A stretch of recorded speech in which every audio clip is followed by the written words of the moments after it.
Billy the freaking kid. Welcome back to Talkin Shift, by the way. We got someone that broke the internet this past weekend. Absolutely. Billy Hoskinson on the podcast. Wild. The boys were there. I wasn't there for the race. Streetcar Takeover Nashville. Tell me what this is all about. So it was 26 cars ended up being 30,000 guaranteed. So I'm surprised not more cars came out for it. Great payout. Yeah, great payout for how many cars came out. But the talk of the whole night was that last race of you and Ryan Mitchell, and you just went frickin' flying. Yeah, the whole night we were struggling with some wheelie issues out the back, and I was taking a little bit of wing angle out of it each run, trying to keep it down. But I was also adding boost every run too, so it just kind of leveled out. So every run, it kind of did the same freaking thing.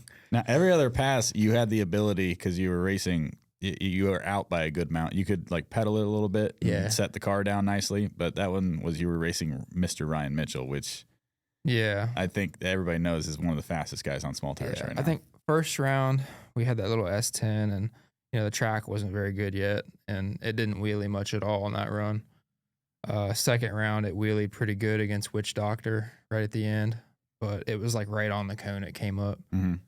Third round, I ran Beetlejuice, and I had to give it a couple pedals because it came up earlier and earlier. And then, we ran Ryan, and going into that race, I knew I had to turn it up quite a bit because you had never beat him, right?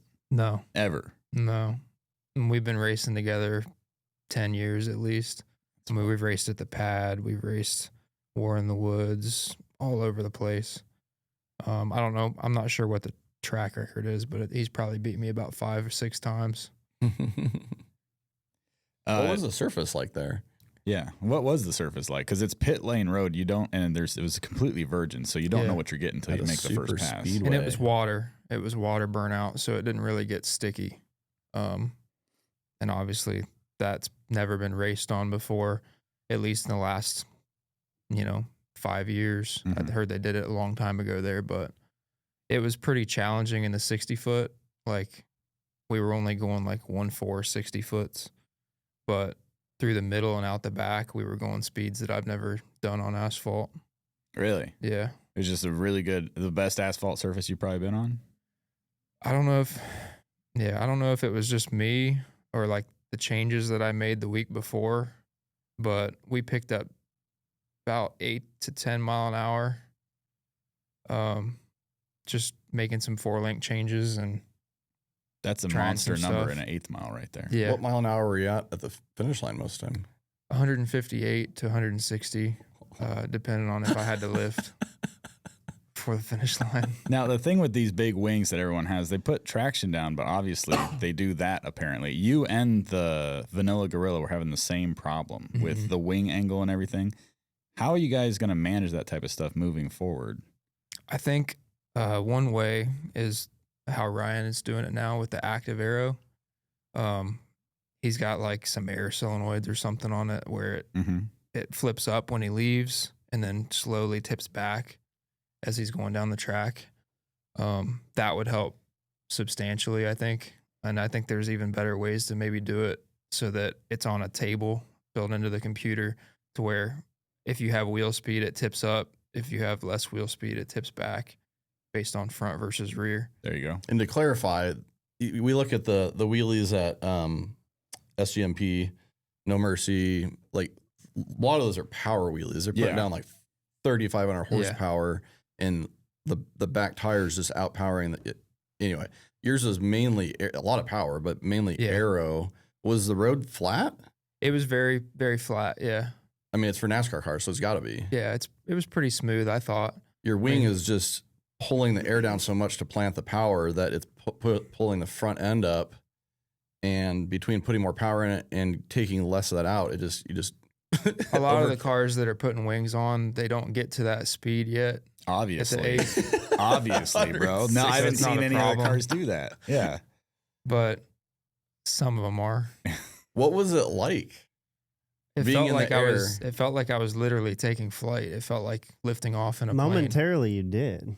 Yeah, Reese was at the finish line, and I was weightless for a split second. Oh yeah, he was like Chase and I were watching it back, and we were like, "Yeah, there's." Where you just air. don't feel anything. Like I've never felt that other than a roller coaster ride. Yeah. Yeah, you just don't feel anything for a split second. That's when it gets scary. It's like usually you'll feel your tires, you'll feel some kind of movement in the car, but like for a split second, I was literally weightless, so it was weird. In a race car. You've done wheelies on the starting line, plenty, especially in your S10, but... Yeah, we did some viral wheelies back in the day with the S10, but nothing like that. They pale in comparison, I guess. At what point were you worried? Or were you? Well, when I left the line, I didn't really see him. I knew I'd treat him a little bit, but I could hear him the whole way. And I could especially hear him near the end. And I knew the finish line cone was coming, and I knew the car was starting to lift up. And I, at some point, lost sight of the cone, but I could still hear his car. So you just stayed in it. You're like, I got to stay in it. I stayed in it as long as I felt possible. Did it keep lifting after you let out of it? It was just gotcha. Here's a replay. Here we go.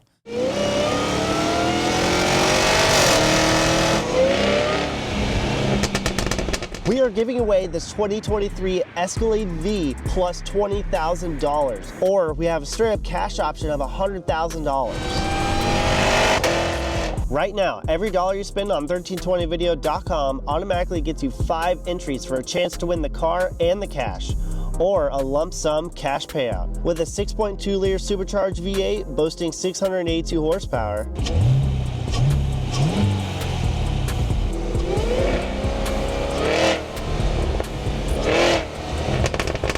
0 to 60 in 4.4 seconds.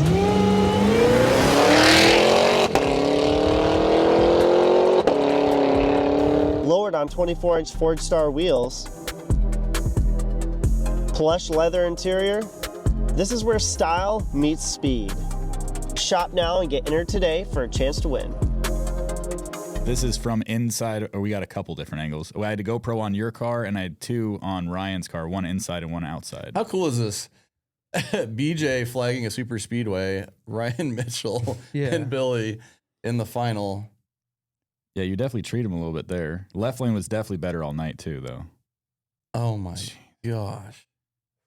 From the back, it doesn't look that crazy, but from the side where Reese was at. Yeah. I thought for sure he was going to pull up beside me. Wow. And when I came down, I didn't realize that I won. I had to wait for Chris to call me. Yeah, because when you came back down, you were behind, right? Yeah. By the time I came back down and got my head rattled, I was behind. What was it like from that angle, Reese? Were you worried about him flipping over? I couldn't honestly believe it. We had seen him in the passes earlier tonight bringing it up, but once I saw air under the back tires, I was like, all right, this is real. Reese was freaking out. He's like, that was all 4 off. He got all 4 off the ground. You drug the parachute mount, I'm pretty sure. I kind of knew that this was right there. It just gave me such memories of radial cars at SGMP going flying. I was like, oh shit, he's about to go. He's about to fly. When I loaded the tune-up in the car in the RV before that round, I kind of felt like this could happen. And I just kind of accepted that it... YOLO. Yeah. So if you watch on the starting line, I can tell. If you watch on the starting line, you're talking about this with the active aero, Ryan Mitchell's wing, right when he gets on the 2-step. It goes up. Hang on, wait for it. There he goes. Plants down. And that's a wheels. He said it depends on wheel speed and a bunch of other factors. And then once he gets it flattens out pretty fast. I think his is based on time, because as soon as he goes 100% TPS, it probably lifts up, and then based on his timer, like a boost ramp, it ramps in. That might be. It is funny because Ryan Mitchell's always doing weird stuff with his cars, but it always seems to work. And a bunch of people have wings on their car now, but he's the only one I've seen with active aero on his wing. So that might be a new thing for especially guys like you going so fast. The funny thing is, he's working on something else now. Oh, of course, he's always working on something. He's 3 steps ahead in his brain, I think. Mm-hmm. Such a smart guy. I nerded out pretty hard when he was here on the podcast. That stuff's crazy.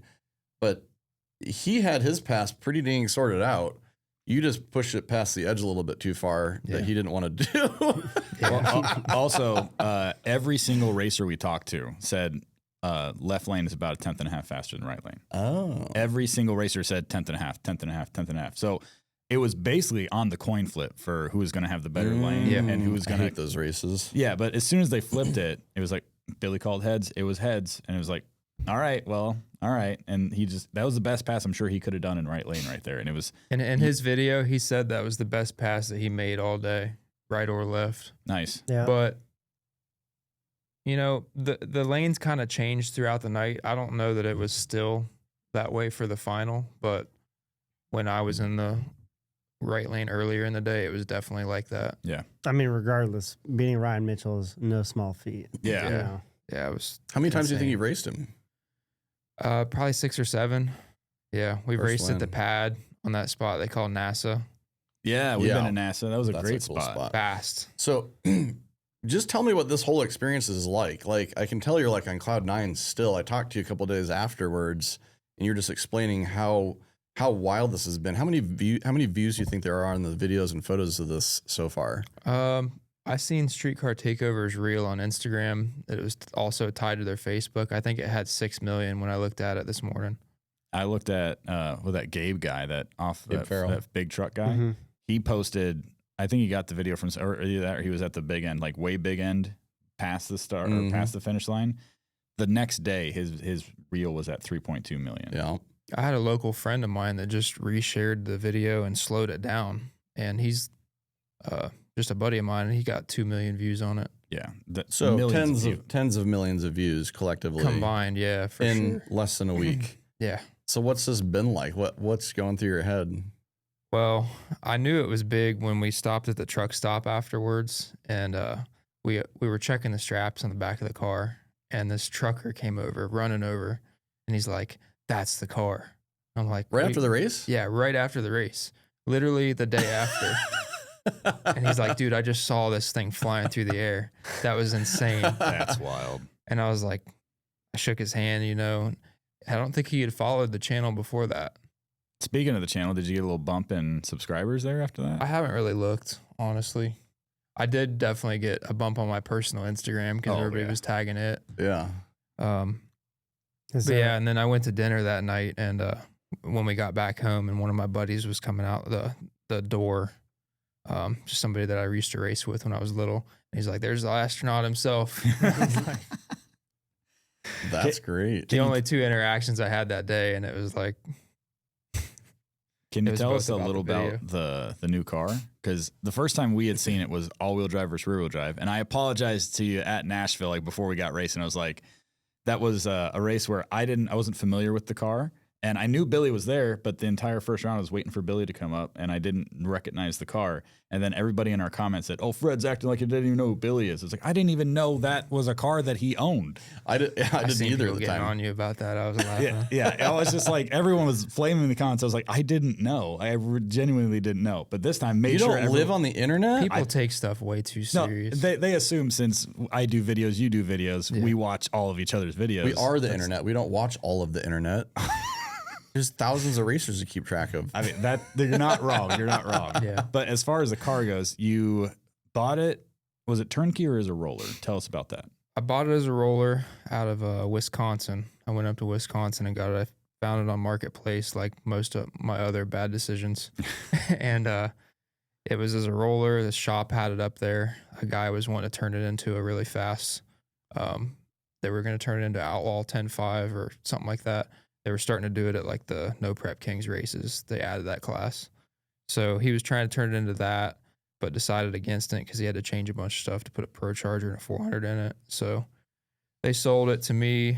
I took it back to 10 Soldier Race Cars. They redid the front half of the car to fit the longer struts because it had like big tire style, really short struts on it. Gotcha. I knew that wasn't going to be enough. So they redid the front half. They did a 4-link in the back with their new housing.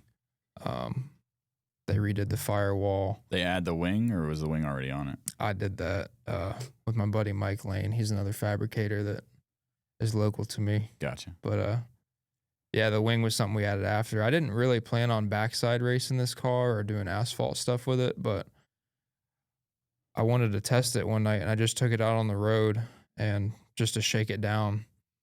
And it went like 520 on asphalt. Holy like shit. Right off the rip. No, like that was the first pass. And then the next day there was a backside race at my local track. And I was like, okay, how could I not? That's the fastest I had ever been on asphalt, and I wasn't even trying. I was like, this is what it's like to have a real race car. Do you have any times to share of late, or is that top secret? It's been 5.0s on asphalt, pretty easy, and that was before I made this suspension change recently that helped a lot. So, do you have to send it back to Tinsolder after that landing?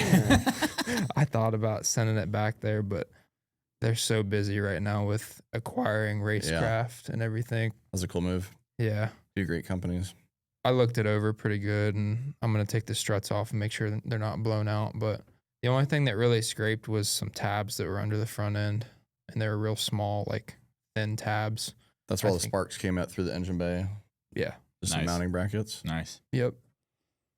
Cool. So, yeah, luckily, not a whole lot of damage so far. It looks like it destroyed the front end, but you came down pretty soft, relatively. Yeah. It's got Mincer struts on it, and they're canister style. And those canisters, they really take up a lot of the abuse. For whatever reason, that style of strut just soaks up everything a lot better. Hell yeah. So we're going to take a brief break, dismiss Reese, because we're going to throw it way back to Street Racing Channel history here. To where you started. Thanks for joining, Reese. He was at the race last weekend, but yeah, man, thank you. We'll see you guys around. Thanks for filming it. Yeah. All right, so now let's talk about Street Racing Channel and how that all got started, because I've had a lot of fun growing 1320 Video over the last 23-ish years, and you started quite a while back with Street Racing Channel. Let's hear what that experience is like. How did it become a thing? Yeah. So if you go back far enough, you'll probably find a message on Messenger from me asking you questions about how to start a channel and how to like film street races without getting in trouble. Interesting. If you go back far enough, I bet you'll find it. Yeah. But that was like well before anybody knew who I was or like anything like that. How old were you at this time? Because you've been doing this a long time and you're not old. So. I was in high school. I think I was 16 or 17. Gotcha. I guess Street Racing Channel started when I was about 17 or 18. It started with my S10. Me and my dad built it together. He bought it for me when I was 15 and a half for like $1,500. And we seen it at a gas station here in our local town. And we noticed that it was just super clean and it was different. It had like a really weird paint scheme. It had that little blue on faded stripes down the side. It had Firebird wheels on it, and it looked like a beater, honestly. But we noticed that it didn't have any rust. That's what we were interested in. In It'd be Ohio, a good project. In Ohio, that's kind of probably hard to find something without rust like that. Yeah. 2017. Yep. That's funny. Yep. I love it. But yeah, you guys heavily influenced me to start the channel because there was a lot of your stuff popping up on my YouTube, and I was getting into that stuff. And Street Outlaws was kicking off at the time, and that's right. That was right around that time. Yeah, I think 15 or 16 is when. I don't remember. I think because it's been on for 10 years, right? Yeah. That stuff, as lame as it might sound, like that was super cool to me. That's one of the biggest things that's happened in the street car world is publicizing street racing in a positive way on a TV show for 10 years. Yeah. I mean, up until that point, anything that was on TV, on news, was all negative. Yeah. Like, it's not a safe thing. It's a crime, but we try and do it as safe and as positive as possible. So for someone to pull that off, that was my biggest concern, was that they were going to be painted in a bad light. So yeah, I was seeing races at the pad and like Dallas and all the cash days stuff. And dude, I was like hooked on that. I wanted to make my S10 fast enough so I could compete in those. So at the time though, I was just a bracket racer. That's what I grew up doing. Really? My dad got me into it. How old were you when you started? I was 9. Holy, junior drags. Junior dragsters. No way. Yeah. Pretty crazy. My dad, he got me into juniors. I grew up watching him race his Nova. He had a 71 Nova, 10-inch tire, leaf spring, slapper bars, just like kind of a budget bracket car. He built it up before I was even born and just kind of made it better every year. Yeah. And I actually came home from the hospital in the back of a 70 Nova. Was it the white one or blue? No, it's actually green. You've had a lot of Novas. Yeah. Your family has. The Nova that I came home from the hospital and still floating around Columbus. No really? way. Yeah, I want to buy it one day, but. And how long has your dad been racing? He's been racing since the mid 90s, early 90s. So right before I was born, right after he got out of high school. He got in some trouble street racing a few times, but runs in the family. Yeah. He started racing. That's what he could afford, you know.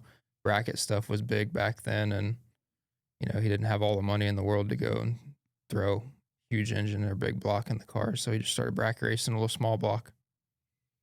But anyways, I ended up getting into junior dragsters later and learned a lot. Taught me the fundamentals, mainly how to stage, how to read a time slip, cutting a good light, being consistent.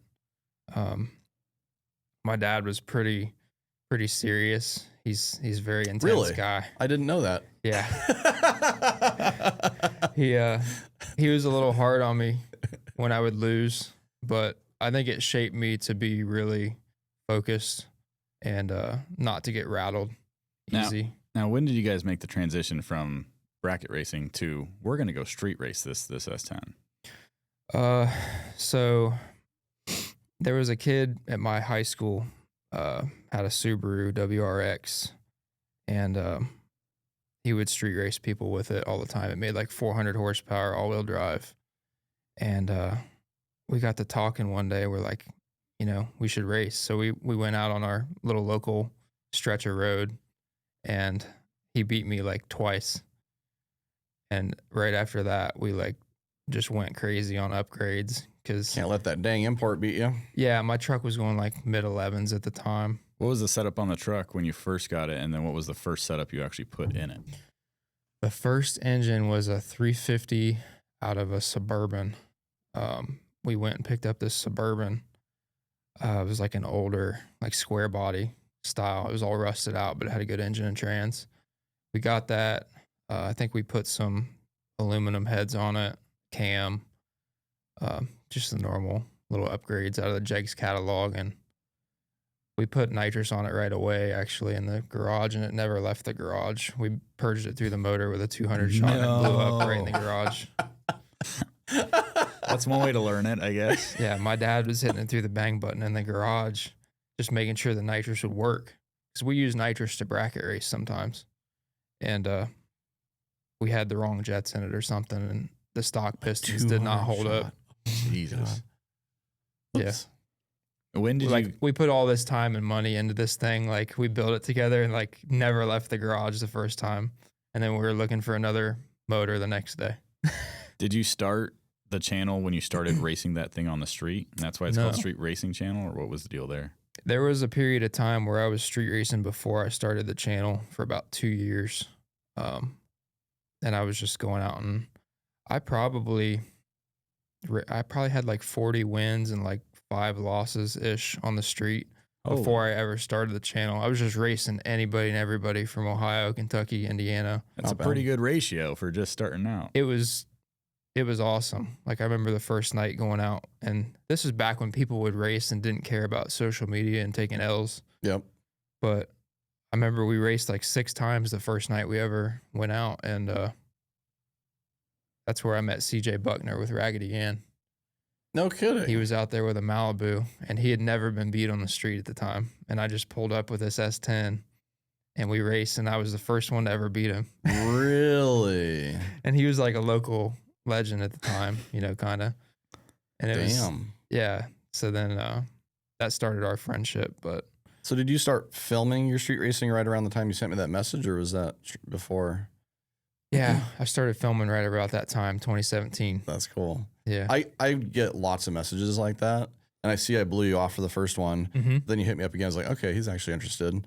I get several a month, and I'm just like, you know, I'm not going to get involved in this, but it was cool to see that you were really interested in it. Yeah, it was awesome. I honestly didn't want to start filming myself right away because I was awkward on camera. I didn't really. Everyone's awkward on camera when they first start. I just wanted to film other people that were doing cool stuff around me and get them like more recognition. Because like there was nobody in Ohio that was doing it like you guys, or like at the time it was like I Street Race, Nice Ones is what I was watching. Thai Boogie. Yep. Like, all East Coast. All the East Coast guys. Detroit. Yep. And yeah, I just wanted to bring some light to what we were doing in Ohio. At what point racing and doing the YouTube stuff, I'm sure you had a normal job and stuff while you were racing. At what point did SRC become a thing where you're just like, this, I don't have time for a job, and this is becoming very popular and it's growing exponentially? What point in time did that happen for you? Yeah, so right out of high school, I did excavating with my dad. We had a family business, and it was just me and him. I would get out of school at like 1 every day and then work for him until like 5. And then in the summers, I would work for him full time. But we dug ditches for a living, hauled gravel, did driveways. In the winter, we would plow snow and haul coal. Interesting. Yeah. In the winter, it got really slow. We would have to like find creative ways to make money in Ohio because you can't really work when it's frozen outside. Right. But I got tired of it. I wanted to find another way because I just didn't really see another way out. It was kind of like expected that I was supposed to work for the family business. Sure. And I never had any thoughts of going to college. It was either going to be like military or find something to make money because I couldn't make enough money to like support myself and buy a house or anything like that. So it started out as just kind of like a side hustle. And I remember I was like, if I could just make like $150 a day, I'll be good. Like I'll be able to like get my own place. And I remember making the first batch of t-shirts. My brother, I drew out a SRC logo on a piece of paper with a flashlight under it. And he took it and like made it in his little high school digital media class. Billy made your first, or sorry, Tommy made your first logo. Graphic designer. He made it out of different like shapes on Photoshop and like, nice. It's not even like a real font. It's something weird. And that's the logo that I've used this whole time. Just an outline. Yeah. Like a traced outline. Did you just sell out? Did you just sell out of those shirts immediately? And you're like, wow, this is my thing. This is it. At first, like, I mean, I was known for the S10 being raced a lot on the street and on Facebook videos and stuff like that. At what point do you start filming yourself rather than other people? It was probably 6 months into starting the channel. Was that tough to do, or were you worried about the risks? Yeah. That was the part that I was worried about because I was going out and street racing in my hometown and filming it. And I was starting to get a lot of backlash for it. I remember one time there was a guy that used to comment on my channel, and it was like this, I can't remember what the guy's name was, but anyways, there ended up being a Facebook post later. And these two guys were, one guy was wearing an SRC shirt and they were in like a Wendy's. And there was another police officer standing beside him, and they like tagged me in it. And I zoomed in on the guy's badge name, and it was the guy's name that's been commenting on my channel, saying that he was going to bust me for street racing. Really? So I thought this guy was playing this whole time. Oh my! It was actually a cop. And it was actually a cop, like from my local area. No, that's got to shake you up a little bit. Like, oh, this guy's serious. He's really. I almost deleted the channel that week because I was so worried about it. And that's about the time I started messaging you. Crazy. Yeah, it was super weird. Like the guy had a really weird name that like you would recognize for sure. Mm-hmm. I've had a hard time with that because I've had a few videos on our channel of me street racing. I still go to Mexico every once in a while. Don't race in the United States, but I don't really film myself because it's like too easy to find me. Do you still film yourself much, or is it mainly track racing stuff? I still film like shop videos and stuff. But not much street stuff. Yeah, like since my son was born, I try not to as much unless it's like the pad or like something. Life changes for sure. I try not to do it locally as much because there is a lot of people that, believe it or not, local people hate the hardest. I'm sure you guys have probably encountered some of that. Maybe. Yeah, of course. You also don't want to shit where you eat. Yeah, for sure. But going back to what was the tipping point for SRC? Where was it where you're like, this is a thing? What changed?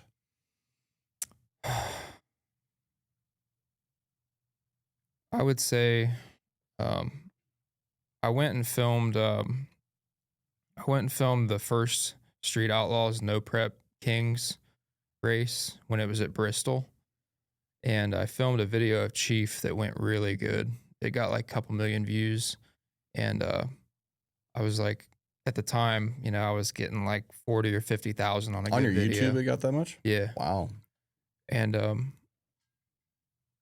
that was about the time I was like, okay, you know, we made $2 or $3 grand this month. You know, that's more than I've made. That's awesome. 2 months working for my dad, you know, $12 an hour, $15 an hour. And yeah, I was like, if I really put some effort into this, I think it could go. It was starting to get traction. And then we started doing subscribers you had? I think I had like, I want to say I had like 20,000 or 30,000. Okay, so pretty and good then it base. jumped like overnight to like 60. Oh, no wow. From that. kidding.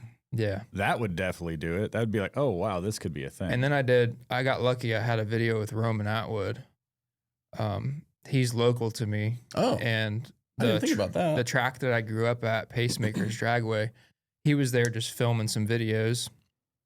And the track owner I was pretty close with at the time, he told me to bring my truck out to do some ride-alongs with him. So that helped boost it right away. Interesting. I didn't know that. I got a couple 10,000 followers off of that. Is he as cool in person as he is in his videos? Super chill. Seems like such a nice guy. Yeah. Just really, really genuine, nice guy. Yeah, him and his wife. Cool. And I think Fousey was there at the time. You know who Fousey is? Yeah, he used to be pretty big on YouTube too. And then there was Demolition Ranch Matt. yeah. He was there. Oh, no kidding. I actually raced him. Really? Yep. That was like super early into my channel. Not a lot of people have seen it, but I had a lot of weird instances that was like really helpful. You know, that was a lot of what I attribute the growth of 1322 is just right place, right time, being able to take advantage of an opportunity and just networking and people knowing your name. That's when cool I to first see. started the channel, the kick to get me to start it was Daddy Dave came to Dayton, Ohio one night to race Phil Hines Mustang. He was like picking up a dually or something from a shop down there, and Phil Hines had this twin turbo Coyote Mustang, and he's like, you know, since I'm in town, is there any, you know, buddy that would want to race right now? And it was like middle of November. It was cold. It was raining. Mm-hmm. I was like, Not ideal. yeah. So this guy put out a post on Facebook asking if anybody would be ready to race tonight. Can't remember what the guy's name was. I think it was Ryan. He put a post out, said Dave was looking for a race or something. And my dad thought it was a joke. Like, he's like, there's no way. Like, it's raining. It's cold. It's November. These guys are just messing with you. You're going to drive all the way there and it's going to be a hoax. And I was like, well, I'm going to find out. Mm-hmm. So I loaded the truck up in the rain. What else do you do on a rainy day in Ohio? It was like 35 degrees outside. Oh, just similar today. Yeah. Exactly like today. And we loaded it up. We're driving there, and I swear it rained the entire way there till we got 10 minutes away, and the roads were like dry. They were sort of damp, but like some roads, like the highway was dry. Huh. And I was like, oh shit. Like things are just happening that shouldn't be. And we get there, get to this parking lot. Sure enough, Dave's standing there beside this Mustang. And I'm like, I've been watching Street Outlaws. You would consider me a fanboy at the time. Like, this is huge for me. That's got to be a huge opportunity to be like, I'm about to race this guy that's super famous online right now for street racing. At that time, like super famous. Yeah. Like that was the biggest thing going on at the time. So I don't know. I get there and meet him, shake his hand, and we're like, you know, where are we going to do this? And so we just start, like, they had a spot we went to. It was wet. We had to drive like 30 minutes to another spot. And on the way to the other spot, there was like a church fire. a huge, massive church fire, and all the cops were at this church fire. Oh. So you took advantage of that a little bit. We went like 5 minutes down the road on the highway, and we're like, "Fuck it." It was the only dry road because it started misting. Yeah. And this was like the only dry road there was. We've been there. You're trying to find a dry spot. Yeah, so that gave us the push to just go ahead and do it on the highway because there was this massive fire. No way. Yeah. And how'd that race go down? I took too much out of it because the roads were just a little on the damp side, and I played it safe thinking he was going to spin, and he went right the frick down. That twin turbo Coyote walked away from me, but he probably beat me by 2 cars. Still a good race. Yeah. The truck was on nitrous at the time, and I think I had like a 2.5 second progressive ramp in it, and I delayed it a second. It was like way too soft. But I lost $500 to Dave that night. But then you probably made that back in views, subscribers, and all that. There was cell phone videos from it that people took from behind because they were blocking the road and stuff like Sweden style. Yeah. Okay. And I compiled that into my first little video and put it up. And I was like, I got to do something with this. Yeah, exactly. I keep having these random things happen that shouldn't happen, and I've got to make the most of it. So, dang, huh?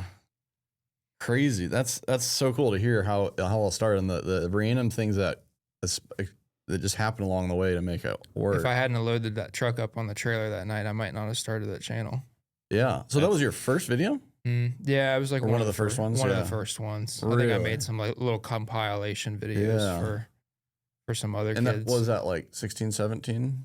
17. 17. I started it in, I think, January 17. Yeah, and you messaged me right around that time frame, May 19th, 2017. Yeah, so that would have been right before I got serious with it. Oh yeah, you were asking me if we wanted to come cover CODA, and then shortly after that, you asked me June about shooting street racing and risks involved with that. Crazy. And then we met in 2019. I found the photo earlier. I think it was in July, maybe. Mm-hmm. Possibly the craziest small tire race I've ever been to in the United States. Probably the coolest cash days in the United States I've ever been to. It was like 42 cars in Kansas City, put on by Toby, rest in peace. That was a wild night. Yes, it was. Yeah. God rest his soul. Toby could put on a damn shootout. Mm-hmm. And that was a wild time. There was a lot of fast people there. Like everybody was there. Yeah. You know, East Coast, some West Coast cars. Callie Nate was there. Oh, that's right. Michael Whitson. That was literally the fastest and biggest cash days Casey had ever had for small tire, I swear. Ryan Mitchell was there. Beater Bomb, I think, was there. And you guys, I think, were on Drag Week or some other race. I was definitely at some other race. I felt so... After I watched the video, after you guys came back, I was like, I wish I would have been there for that. It was epic. Ben Anderson and I went down there, just the two of us, to go cover it. And... it was a 2-night race, which is going to happen with 42 cars because you've got 5 rounds of racing. Yeah. And I don't remember who was there, to be honest. I don't remember who. There's this crazy photo with Toby, the guy with that old who's the guy in Kansas City that passed away, or Kansas, with a truck. He had like I feel bad, I can't remember his name right. It was like 3 different people that had passed away in a couple of years in one photo, in a drone photo that I had taken from that race. It was insane. Yeah. There's so many crazy moments from that. Stinson's trying to pull something up for us. There's Joe. Is that Joe Hunt? That was Joe Hunt. Oh, I forgot. Joe race. Oh. Joe passed away. That was probably the last. Prime C10. That's who it was. Away. Prime C10 and Joe with Toby flagging. Oh, my god. Michael Whitson passed away. Man. With the nerd. Yeah. I miss Joe. I never really got to talk to him too much. He was about it. That guy. Could tell. He was straight street. There's the... God, I love that spot. Yeah, that spot's That's dead. the spot that I watched in high school. Yeah. Like, I watched videos of that. The wall. The wall. Just the wall. The wall. And that was like, if you went to anybody that watched our videos, they would always talk about the wall spot in Kansas City. That was the big thing. And this is where Ryan Mitchell literally grew up street racing, is that spot right there. That guy's from, I think, South Dakota or North Dakota. Yeah. Look at all the spectators. That's Jordan Sharp. Yep. Dang. And turned up right there. Turned up. Some of these Mustang. cars, it's like, where are they now? Turned up Mustang's still around. I don't think he's done street in a while. Skinnies? Yeah. Dang. Wow. I haven't seen Skinnies in one of his cars peak in of forever. cash days. I think that's Skinnies. Oh, the Maybe Skinnies not. is standing right there next to the truck. I don't know. I think no, that's it is Justin. the car, but he Okay. had sold it. Okay, so Skinnies was helping the truck and racing his old car. Yeah. He knows it best. I know how to beat this thing. I'll tell you what, that guy's smart too. Yes. Very smart. Yeah. I'm surprised he hasn't got himself another car. We keep waiting for Skinnies to come back to the track or a street and just show up with a car. He's always doing support or selling prep, and obviously it's Like working him and for Joey him. and Ryan, man. Speaking of Skinnies and cash days, not to brag a little bit, but I feel like I had the best no trailer cash days in the United States. Not compared to Stockholm Open. We had 32 cars, no trailer, one night street race right before Ice Cream Cruise. Right before Ice Cream a long Cruise. time ago. Skinnies was there. Justin Keith. I a few love other the no cars. trailer Boosted stuff. GT was there. Yeah. That was a different one. I feel bad for that one because we went to someone told me about this new spot. We raced backwards and he almost got hit by a semi.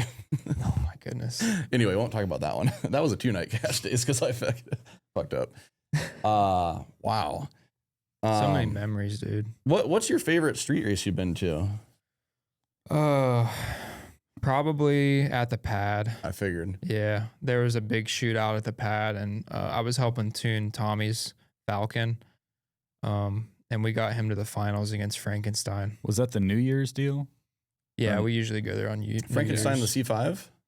Yeah, Okay, so it was Tommy and Frankenstein in the finals. What do they call that race? Pad Wars. Pad Wars on New Year's. We wanted to go there. It was like 20 or 25,000 to win too wow. on the street. It was when we first started. There was like almost 60 cars. That's right. This was 3 years ago. Yeah, I remember that one because there was so much buzz about it.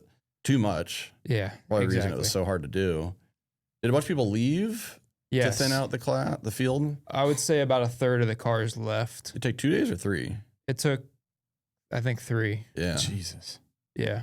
But there's a lot of money. So, like, it's shocking that people would leave. Yeah, we ain't leaving. We came from Ohio. Yeah. We're staying the whole weekend. We're staying till Monday regardless. Yeah. So, the cops showed up, busted up the first day after a couple pairs. We didn't get back to the road until real late in the morning the next day, like 4 a.m. And then after that, we were able to run. We actually went to an NBA game between first round and second round. We went to see the Pelicans and the Lakers. You got nothing else to do, might as well, right? What? So you finished first round the second night and then finished the rest of the other night? We ended up finishing first round, and then they were like, yeah, we're just going to come back the Not next get greedy. day. Yeah. Don't burn the spot out. It was, What was that your first time at the pad? no. Okay. The first time I ever went to the pad, I was down at Cottonwood, Alabama for JJ's arm drop. And we were down to, I think we got a couple rounds off, and then it started raining, and they pushed everything else to Sunday. So, and Saturday it rained. So it started on Friday, and then Saturday it rained, or finished Sunday or whatever. So we had like a full day, and we didn't know what to do. And we left and went to the pad. And I entered a shootout while still in a race in Alabama. I went to the pad that night, and Baller Coop was there. Boosted GT was there. Scott Taylor, Todd Spears. I ended up drawing Todd Spears. Which car did Todd have at the time? He had his mod motor, like True Street car at the time. Okay. I think it was. Or no, it was Wall Street. I think it was Wall Street, the Fox body. Okay. Yeah. It was Wall Street. So, and that was like his first time out on the street with it, but it was extremely fast.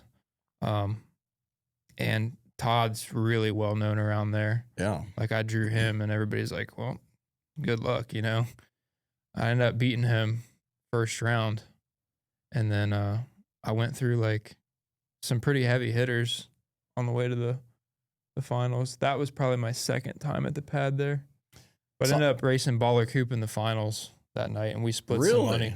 Baller Coop, I haven't heard that name for a while. Yeah. I was the only one driving the He's truck. from Oklahoma?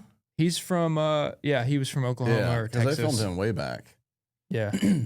I still vividly remember, I think it was in California, the first Street Outlaws on the Street, California. That was that was a whole different story. But I vividly remember Chief talking about the pad. I hadn't been there. This is like 2016, 17, whatever. And he's like, it was like a 10-minute story about how crazy the pad was. He's like, I pull up this spot, doesn't look like it's even a street racing spot. And then all of a sudden people just start coming out of nowhere. And then all of a sudden it's a party. There's a guy selling barbecue out of a trailer on the back of his truck and all this other crazy stuff. And I was like, there's no way that this is legit. And then we go there and I'm like, this is crazy. My first time there, I remember pulling up and I was, you know how you first get to a spot, you get the butterflies or whatever. Like I had butterflies like crazy. And you already know what it's going to look like before you get there. Yeah. Like you start seeing those lights. Yeah, those light poles. Those light poles that I don't know how to describe them, but they're just like, you know, it's the pad when you see them. The center median, all that stuff. Just like, oh, they have cameras on them now. Yeah, exactly. They flash red and blue or whatever.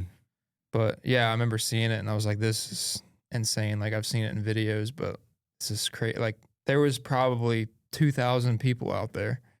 And there was already cops there when we showed up and they were still racing. Like cars were going down as we were first getting there and there's lights going. I'm like, this is wild. It's like a whole other world down there. Yeah. Like literally, like Kyle said, there's a guy that pulls up with a trailer and barbecue stuff going. You just go over, give a few bucks, get some food while you're there, drinks, whatever. There's a daiquiri stand right down the road. We were there once and a guy rolled up on a horse. Yeah. A guy like all dripped out, like jewelry, horse, and then right next to him there's a guy with a Draco, like a short AK-47. Yeah.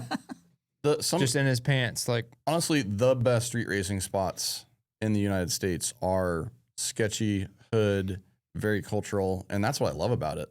You go to a drag strip, it's a sterile environment, honestly. I mean, it's safer, but I get so excited living in that moment, this experience you can only get in this one spot with the people that are always racing there. Like you're just in that culture you for get that hillbillies, white trash, you get everything. Like, and everyone just gets along for the most part. All different races. Yeah. And we would never come together just for anything else. It's our parties. But we're there for the same thing. That's why I like it too. Like for a white boy like me to go to Compton, I've been there like 8 times now and everyone's cool. Like it's just a good time. We get out of the car and it's just a good time. It's just like every other street race. Vibe. And it's just like everyone just gets along. Cars are just an international language when it comes to that. Have you been to Compton yet? No. Dang. That's one place I want to go. We can make it happen. Yeah, well, there might be some stuff coming up that we can get you some information. I think the original spot, 135th and Main, is burnt out, but there are some good spots there. Is there anybody like really fast there still that like races? It seemed like it was really grudge oriented. There are fast cars there. They have some shootouts for sure. Yeah, that's what we usually go there for because the grudge racing stuff is just too much of a time waste. And you'll want to do some anyway when you're there. It's just part of it. But there are some fast cars there for sure. They just aren't as consistent as we see in other spots. I think that although a lot of the Arizona guys, Josh Lightfoot, yeah, he's pretty fast. Yes. He's always got cars there. Yeah, you'll have some good races for sure. Maybe not for the Camaro, but I wish Callie Nate was still here, man. Man, that dude taught me a lot of stuff. Was he racing at that Kansas City one, or was he just there? He was in Z Unit for. Oh, okay, yeah, for both of them. I think he was in a 28th race, and then there was a normal. Really? Yeah. I didn't think I'd seen him. The Silver Z. He ran Whitson. Oh, Whitson did the big wheelie right next to him. Yes. And they set down in the daylight. Okay. Yep. Because I didn't get to talk to him at that race, I don't think. It was when I saw him at the Border Cash Days in south of San Diego, where I really got to see him for the first time. I think that might have been one of the first times he had raced My Little Pony. And he pulls up in this car and it doesn't look like anything super special. And I'm like, this, and everyone's talking about it. He just whooped up. Yeah. So my first time meeting Nate, we was in Kansas City and he had the Z Unit. And I remember him unloading it in a parking lot. In California at that point? Because I know he'd bounce back and forth like Oklahoma. He was going back and forth. Okay. Yeah. He was still living in California though. I think Northern California. Yep. But yeah, he pulled up and we were in this parking lot, like a meat spot, and he unloaded the car just to scuff the tires. I'm like, this motherfucker's serious. He just did a burnout in the parking lot, unloaded his car, unstrapped it, and loaded it back up just to scuff the tires for this race. And I was like, man, these guys are for real. Mm-hmm. Like, that's pretty awesome. There's your casual street racers, and then there's your professional street racers. Yeah. And that's what the street outlaw guys were all about. Like, they were unbeatable on the street in many instances, and that's what happened in California. Is California guys didn't test; they came and had their A game. But yeah, did you get to line up against him? I don't think we ever lined up together. No, not that I can remember. But yeah, I remember you taught saw me him race plenty. Yeah, he taught me every 6 passes you got to swap tires side to side if you wanted to wear When nicely. was that? That was in Kansas City at that race. Really? Yeah. 2019. So any small tire guys watching this didn't know that. Billy just let you in on a little I learned that there. about 3 or 4 years ago. Yeah. We don't always do it, but like when you're starting to run your tires near the end of their life, if you swap them side to side, it'll definitely help with the feathering on them. But yeah, he taught me that. And I'll never forget, like, he was such a nice guy. Like, he just wanted everybody to be faster. Mm-hmm. He was just very knowledgeable, and he just wanted to see everybody go fast. He talked some shit, but he was always At the end of the day, yeah, he definitely super good dude. very nice, help anybody out for sure. Do you have any bucket list street races that you want to go to? Obviously, Compton's there. Sweden would be cool. Now, we've been talking about this since we've been. Mm-hmm. It would be so cool if an American team just even built a Fox body, just something kind of more simple, and just shipped it over just for that race. It's like And they race all-wheel drives and big tire. Everything's all mixed together. It's an open, so any person that shows up to the drivers' meeting is pretty much let into the race. And they're kind of shitty asphalt roads. Very coarse asphalt. So it's literally the roads that people take to work on the highways. Everything's asphalt. They have business districts there, but it's bumpy roads, short roads, windy roads. So they just race on the middle of the highways, like where it's gridlock traffic during the day. Well, Manuel, if you're listening, I will be down to drive one of your F-150s over there in Sweden. There we go. Because that is what you should take there. There we go. All right, feel we're like that listing would be Billy a the Kid to great- go to Sweden. We want to follow you down there. and Manuel to produce the vehicle for him. Maybe Gator is available. That new green one he just made. Yeah.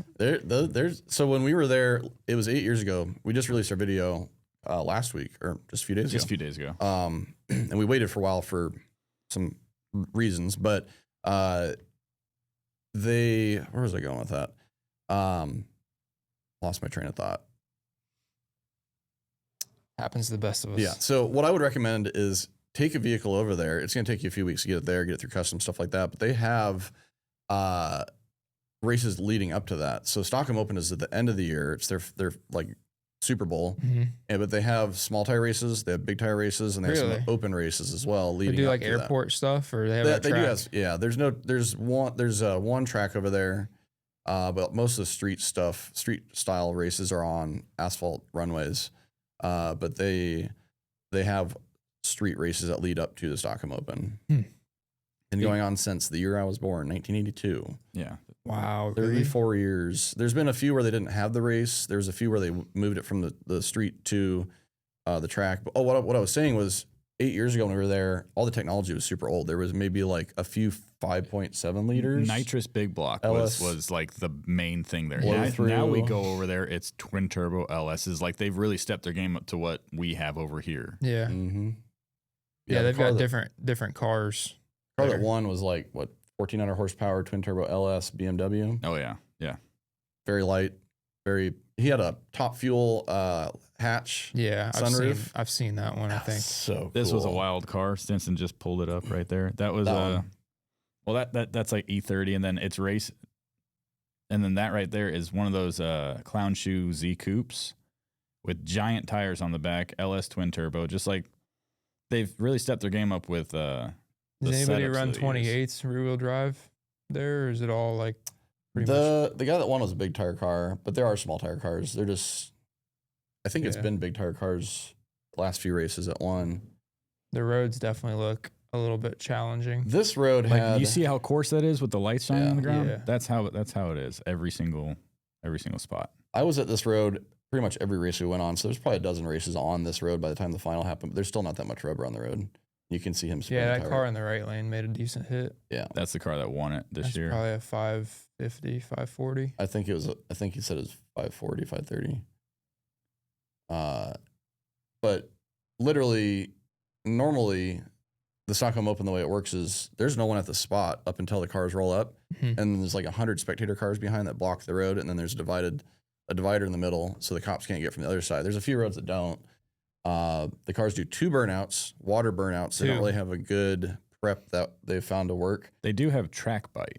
They do have some of that over there. So they'll do like a water burnout and roll back, and either do another water burnout or do water burnout, roll back, track burnout, burnout, roll back, and then they'll do a hit. I'm surprised they allow them 2 burnouts with everything being so rushed. You would think so, but that seems to be like the slowest part of it. Honestly not in much of a hurry. These guys don't because they really know there's so many people behind them, like they can't get over to them anyway. They try and make everything happen efficiently, but they're not rushed. That's good. I like that. It's rare for someone to get busted there because of that rail. Now is there like a finish line guy that just like goes out front of them and like measures it off real quick and just stops? Yeah. They have all the spots all measured out that they're planning on going to. There's normal spots, and there's a few starter crews that help officiate it. You can do it on your own. The craziest thing about this race is it happens in one night, unless there's weather or bad police situations. Most of the time it happens in one night, which is it can, like I said, can be 36 people that show up to the start to the drivers meeting. And then you're going out there, and it's up to you to get your race done in the first 2 hours. And then after that, you move on to the next round and all that. And it's just a bracket style. So you move on, you're going to race this guy. Could there be multiple races happening at once? Absolutely. In different spots all across the city. So you can trailer the first spot. You have to drive to the actual racing spot. And then there's spots on the north side and the south side, about 20 to 25 miles apart.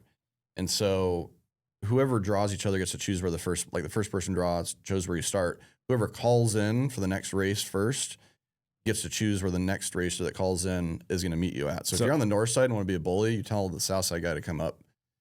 So you can cool off and everything while you're sitting there. And like, is that challenging for you guys filming it, like bouncing around? We can't film all the races. We're all in so he mentioned starting crews. There's a handful of starting crews. I remember you guys used to ride around in that Suicide Evo back in the day. That thing's wild. He didn't drive that car after that video.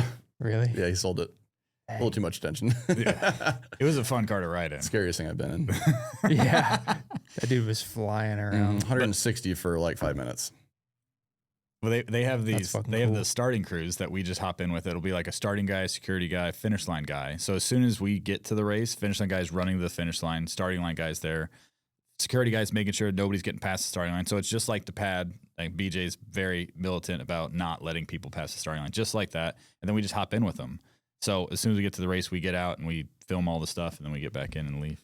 Yeah, we love our Swedish friends. They roll out the red carpet, and it's a lot of work for them to keep track of us. Yeah, they have to put a lot of work into hosting 3 or 4 of us to go with them. They're not allowing one of their people to be with them to let us come film it. So we're very grateful for them. But you got to do it sometime. It is my favorite street race in the world. Yeah, I think I would probably have to take an all-wheel drive or big tire over there because I'm not going to risk going all the way over there and spinning first round. That's fair. That would suck. That's why I say you go ship it over early, fly over to test it out in a race, right, and then get ready for the open. That's what I recommend. The first time, like we went out, we filmed just a test hit. It was like 4 days before the first race we filmed, and it like we had filmed racing for years, and it's a dig race, whatever. As soon as we stopped on the highway, it was just to test it. So there's like 7 cars, that's it, behind us to stop the entire interstate so we could do a test hit. My heart was pumping so fast. I was like, this is intense. Where are the cops at? They're going to be here in any second. Like, I was very intense. So I could probably your first race, you roll up, there's a bunch of people, and you realize you're on a real road where cops probably just drove down. Could be probably a little intense, but you'd probably be. Do they have any big block twin turbo cars over there? Nothing fast. Like they had a bunch of blow through big block setups. My Nova and the Camaro can both fit a big tire. I've just never had a reason to put it on. Well, you have enough cars. You can run whatever you want. You can bring a Hemi methanol car on big tire. It just has to be able to drive from spot to spot. That's it. So you could be driving anywhere from like 20 to 150 miles in one night. I was thinking about setting my dodging Nova cops up for drag and drive, and me and Mike, my fabricator, were talking about making a fuel cell to run gas and methanol in the back. There you go. So a drag and drive car would do very well over there. Yeah. But part of the challenge is, and our friends, well, it doesn't matter, is first of all, you have to drive it, but in Europe, you can't drive modified cars on the streets that are like heavy modified. So you have to be able to get to the spot and get the race done in the amount of time that each round is. There's a lot of different challenges. Yeah, I'd like to try that. Mm-hmm. That'd be a whole bucket different list game. for sure. Other than shipping a car over and doing that, is there any other races in the States here that you just kind of want to hit? We mentioned Compton earlier. Yeah, well, I'd like to go out in Cali. There for a while, I wanted to go to Vegas. I've never been to Vegas. They had a little street race scene out there when I was first like getting into it. I think it was the Big 10 or something like that, or bottom 10. There's some really good guys out in Cali, Arizona. Yeah. They go back and forth. Yeah, I'd like to go out on the West Coast. I've never been out there. The furthest west I've been is like Oklahoma. Yep. So, Good racing out there for sure. I don't think I've ever done a Dallas Cash Days, so I'd like to do one of those. Interesting. Um, They're hectic. yeah, Lots of driving. Do you ever get caught on the street? yeah, multiple times. Probably craziest story. We were at Dig or Die in the Carolinas. I can't remember if it's North or South Carolina, wherever Rockingham is. And they do a street race usually the night before, or a couple nights before, this local spot down there. And we are lined up, did my burnout, backed up, and then all of a sudden I see lights behind me. And I see this cop walk up, like he's like over my shoulder. I'm in the right lane. He walks up and he's got a gun pulled out. Holy shit. He's waving it around. He's like, cut that mother off. I'm like, oh shit. So I shut my truck off and he makes us get out in the middle of the road. And there's all these spectators and everything. He's doing this in front of everybody, making a show. And I'm like, I'm going to jail for sure. Like, he literally caught us in the act. Like, we were about to race. There's still smoke from the burnouts. Uh-huh. And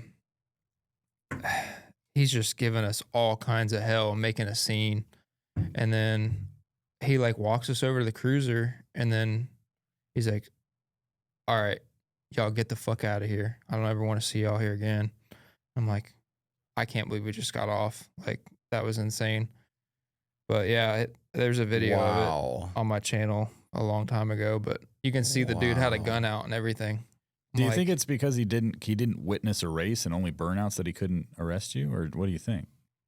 Or do you think he's just being like, to this day, I don't know, man. Like, he started arguing with a spectator in the crowd, and that kind of like escalated it a bit, probably. Yeah, he was like mad at the spectator almost, and like he like lightened up on us. Oh, okay.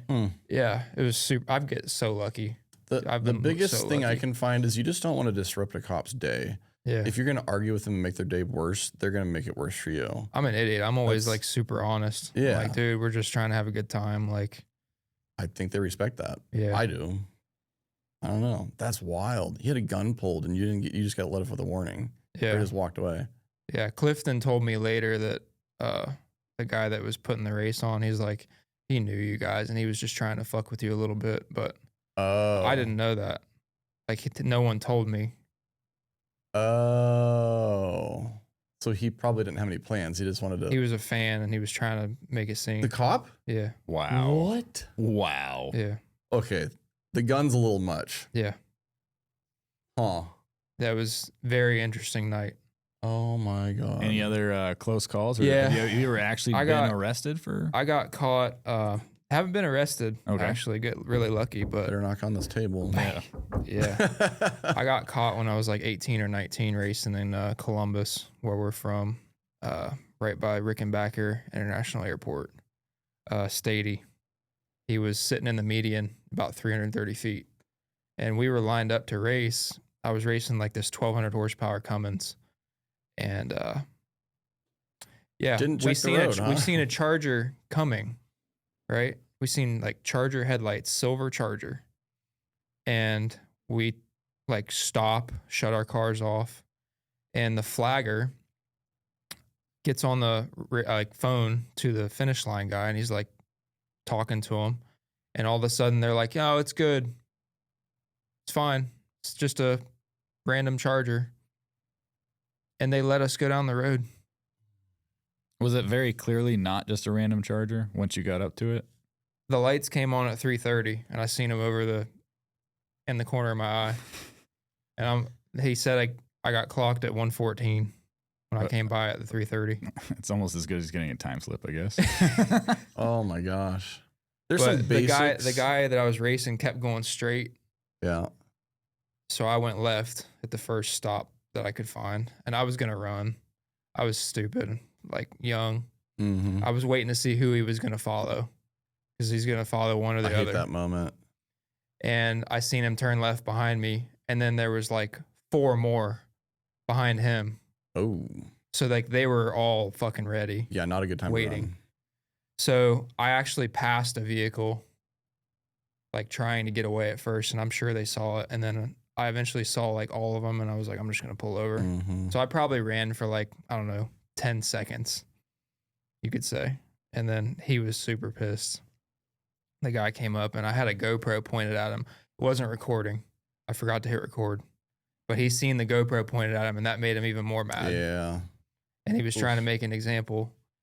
And somehow my dad, like, he was there, and he came up in his overalls and was like talking to him and shit.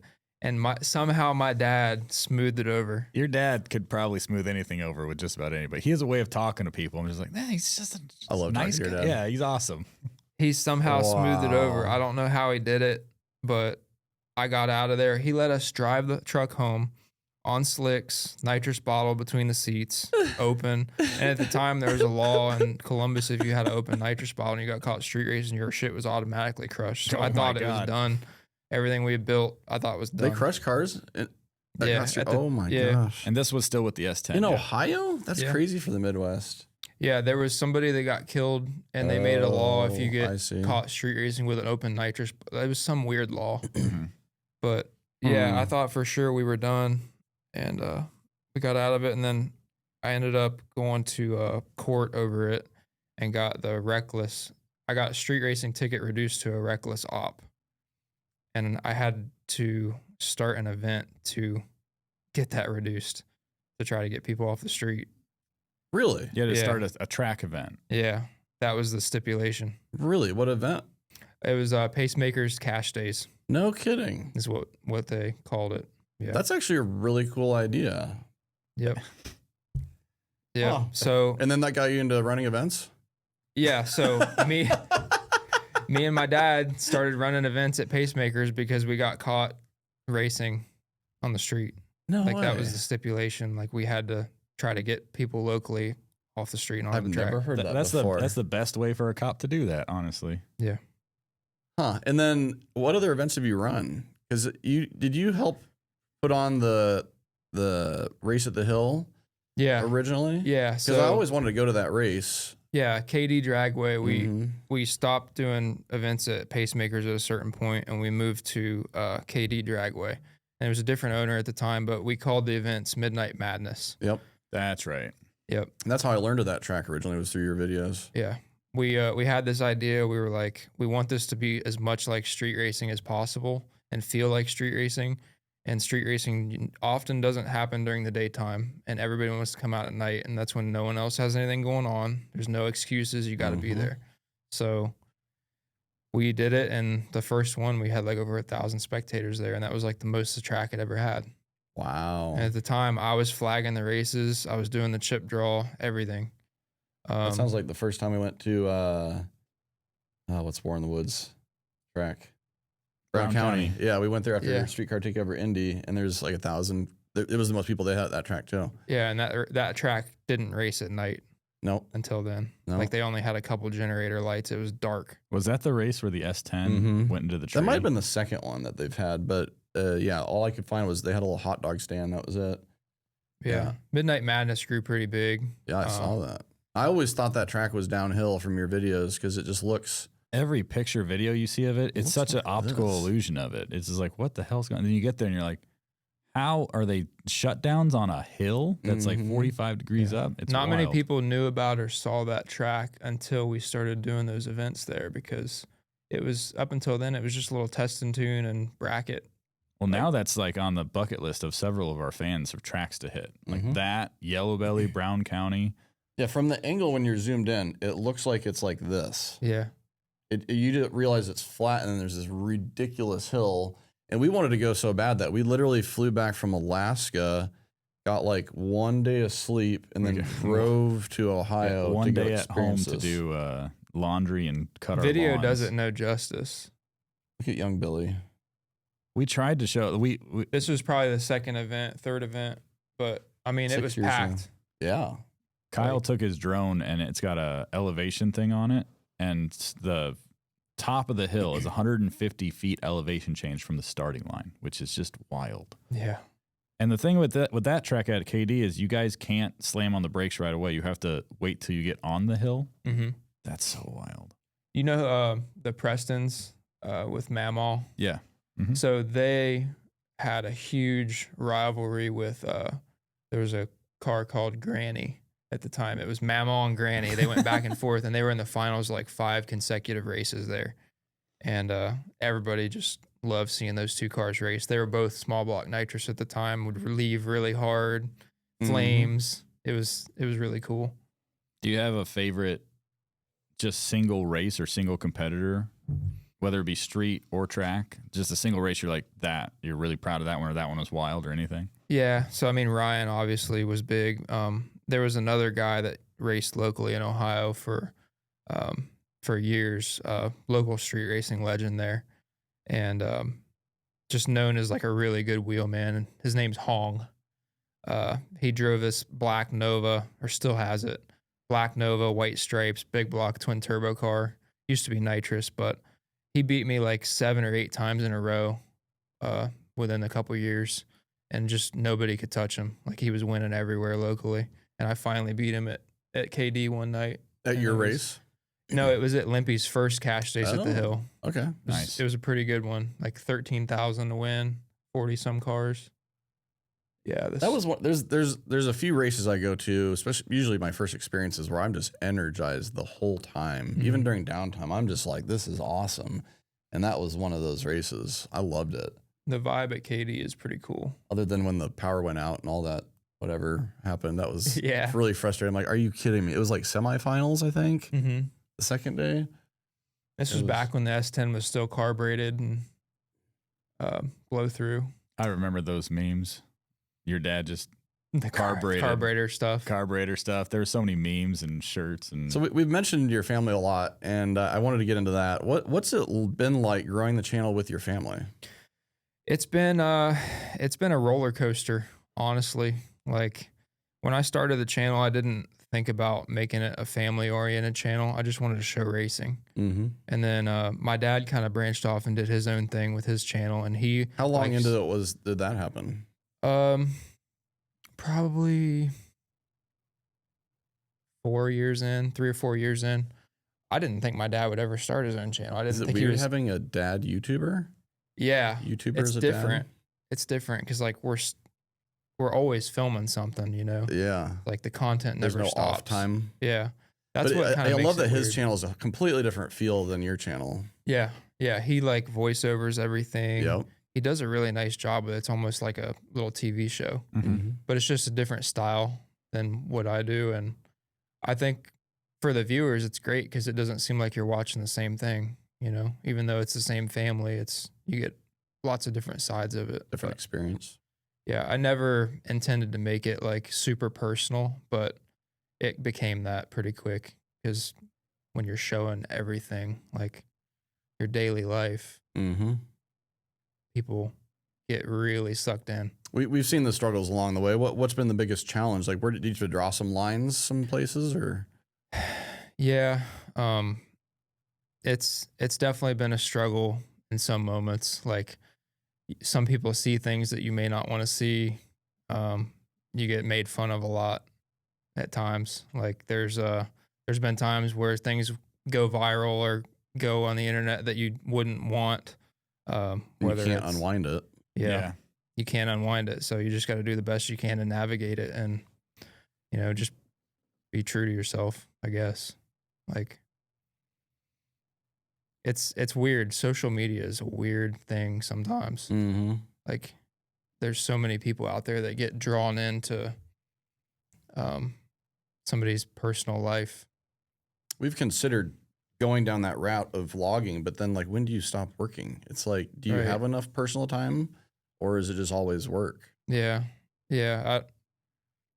The lines blur really quickly between, you know, work and regular life and family. And But it's still fun. Yeah, it's fun. Good. Definitely. I feel like you guys handled it really well, and you've all come out on top.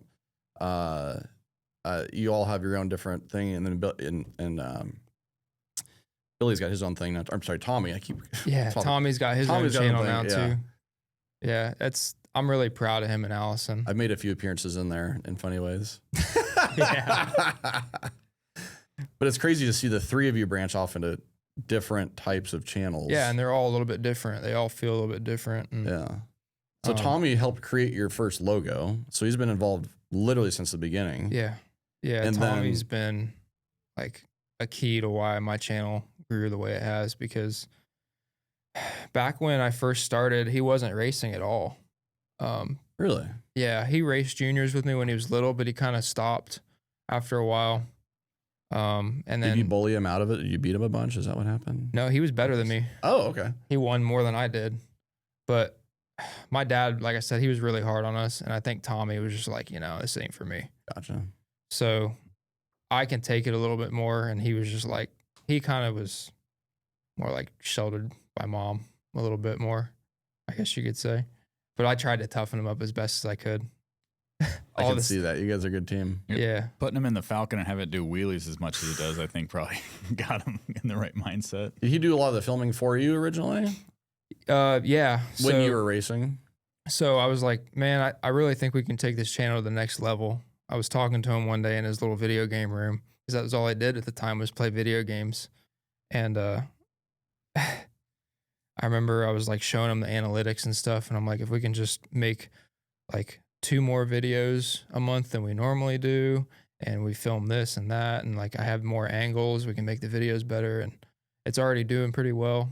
And he's like, I'm down to help. So I remember he came out like the first 3 races that he filmed for me, I won all 3 of them, and it like got him really hooked. Nice. And after that, we built a truck for him, his little blue S10. Him, my dad, and me, we all built it together, a small block nitrous truck, and he was hooked, and he was a natural driver right from the rip. We threw him in that thing on hard tires with nitrous, and he handled it like a pro. Really? Yeah. Hard tires are tough. Yeah, they are. Yeah. That's like probably the... And you didn't have a crazy Motec, you know, Fuel Tech, whatever, traction control. Carburetor with a NOS Mini nitrous controller. What traction control? No traction control, just straight right foot. So you started with your white S10, then you built that for Tommy, and then I feel like you keep getting more cars to race in more classes, and you just don't sell anything. And now we're up to the first gen Camaro. Yeah. What's been your favorite car? What do you think you've obviously done the most passes in the S10, but when did you decide the S10 wasn't enough, you want to build something else, and then something else, and then something else? The S10 at some point, like the tube chassis cars and stuff started showing up at the races like 3 years ago. I remember there was a truck called Murder 88, and he was like the first purpose-built tube chassis car to show up in our local scene, and he won like 5 or 6 of those KD races in a row. And then the car count started dwindling a little bit until people started building cars like his. And then it started to come back a little bit. And then True Street became a thing. And because there really wasn't a street class back then, it was just small tire, big tire, hard tire. That's all it was. So around that time, you know, the S10 wasn't winning as much. You know, we would still win here and there, but it wasn't like it was back in the day, you know. And I decided I wanted to get a tube chassis car, so we found the Nova. It was a roller, and I bought it for like $12,000, which was a pretty good deal at the time. And it was a lot lighter than the S10, set up for a big block. Built it. It did good for a couple years, and then it became kind of behind a little bit. And then we found the Camaro, and I think honestly, my favorite one's always going to be the S10 because it's what I started with. I drove to high school. It's still really freaking fast. Like it's been deep in the fours, but, you know, it just doesn't drive as easy as these chassis cars. It's like hitting an easy button compared to a Leaf Spring S10 with a stock chassis. For sure. I want to go back to the family stuff. I think my favorite video of yours is the like American Graffiti video that you did with Tommy. Did he self-teach himself all of that? I feel like he did a lot of the filming and editing for that, right? Yeah. So at the time, I've always really been into like cinematic style videos. And during COVID, we weren't able to race as much. They didn't allow spectators at the tracks. So the tracks just weren't having events. Like it was just a weird time. Like it was like either street racing or, you know, to make content, we were like having to come up with these ideas, and we always wanted to shoot a short film. Yeah. So that's kind of what we started doing. Which is ironic because we went to Ohio during COVID. Yeah, we went street racing once COVID hit. We went street racing for like a month or two straight because that's the only thing we could do. Just the same thing. We can't go to any events because nobody was having one. Yeah. So my brother filmed all this. Yeah.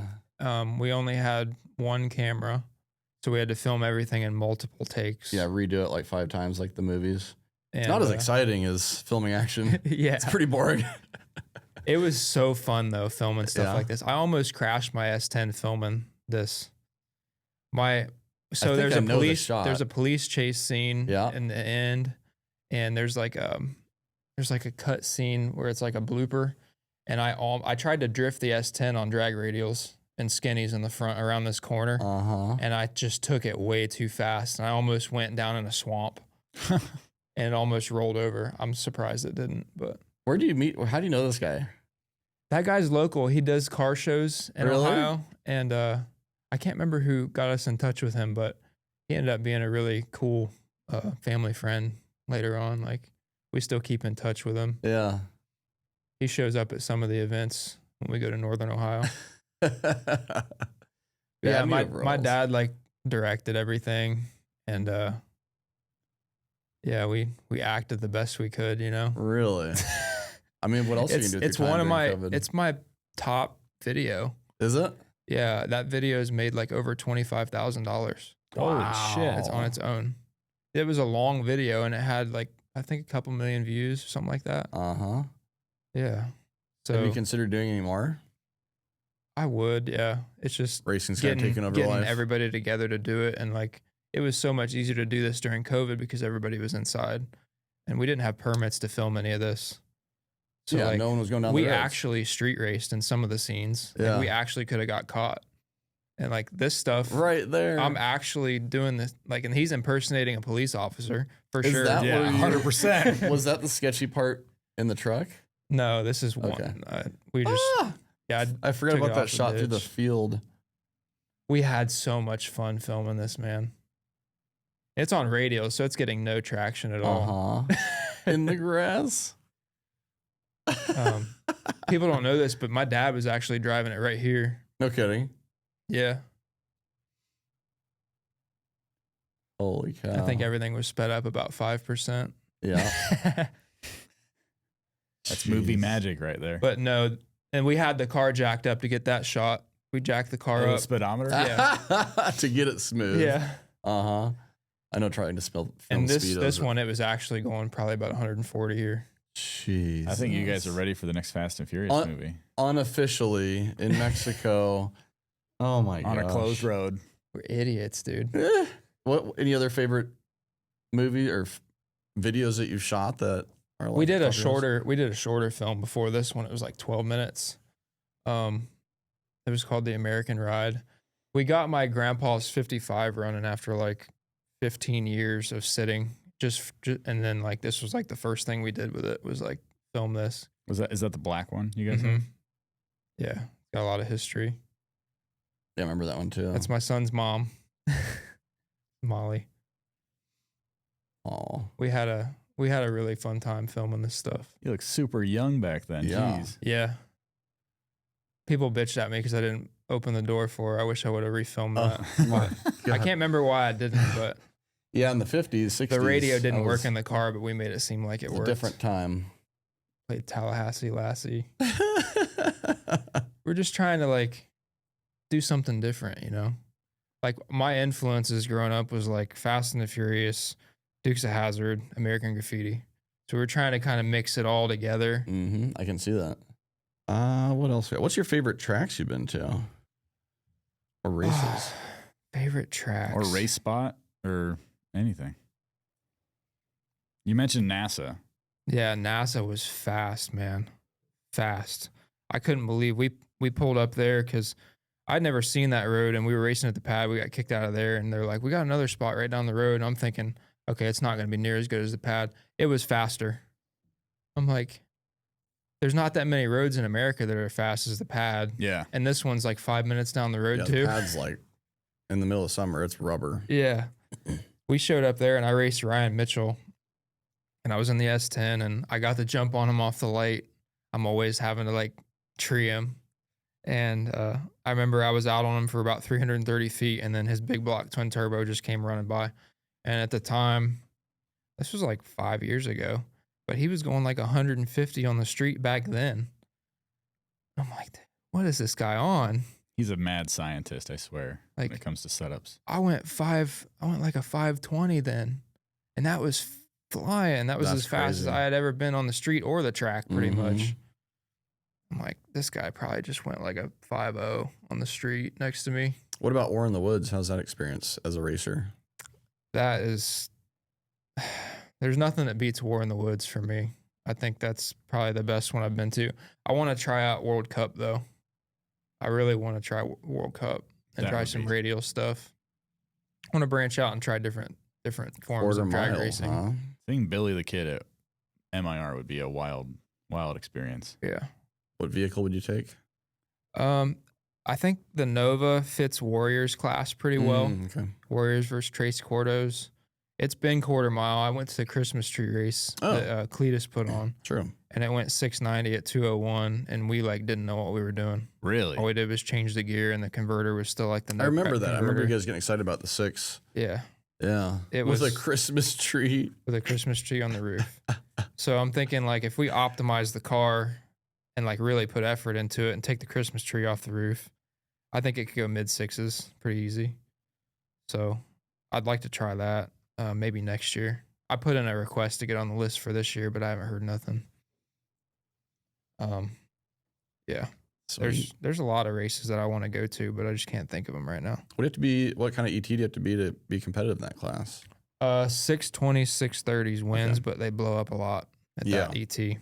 It seems like the Starlets, some of those are running that That's time. right. That's the class we like to watch with the short wheelbase, crazy Puerto Ricans. Yes. Oh I think my that's God. everybody's favorite 90-inch wheelbase. They're doing a wheelie the whole time, but somehow steering in the middle of they're using their front wheels as rudders. Yeah. It's so wild. I think a consistent mid-6 there with a good light will go some rounds. Yeah, for sure. Cool. A couple more questions. Obviously, you're a dad now. How's that changed your racing career, your professional career, like what you're doing as a YouTuber? I'm sure it's really rewarding. Yeah. Yeah. Being a dad was like the greatest thing that's ever happened to me, honestly. I didn't really have much of a purpose other than racing before he came around. So it's kind of got me thinking in a different way. Like I want to make him proud more than anything. Like growing up, I wanted to make my dad proud. And now I just want to make my son proud. I just want him to like think of his dad in a good way as he grows up. So I've just been trying to, like make it so that he has the best life possible. That's amazing. Seeing you guys in Nashville was really awesome. I came talk to you after the race, and you pick up your son, and he's all in the video, and he's having a good time. Yeah, all the he's photos so I saw. smart. Like it's amazing to me, like how much he picks up on, just from like age 1 to 2. He's not even 2 yet, but like he's come so far.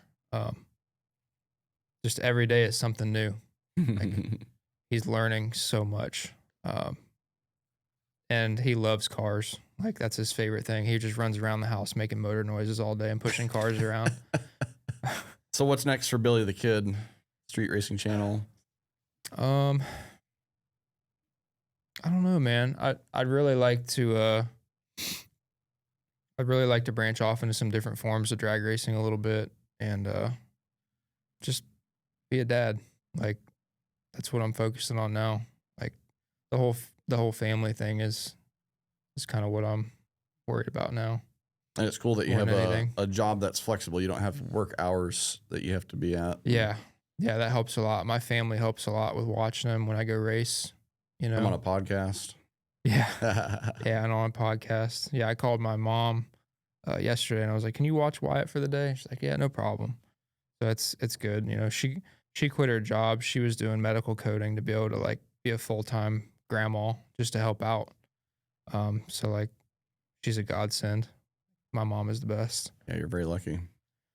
But yeah, it's been a wild ride. Yeah. Well, we appreciate you taking the time. I hope you live up this moment, and I know we'll be seeing you do some crazy stuff in the future as well. You've got a pretty cool program. Really awesome to watch the channel. Everyone, make sure to check out Street Racing Channel. You'll find the link in the description below, and check out his family's channels as well. They're doing all sorts of different crazy things. But that's it for this episode of Talkin Shift. Hit subscribe for more videos, and thanks again for being on, Billy. Yeah, thanks Billy. I appreciate you guys. Oh, yeah. Awesome.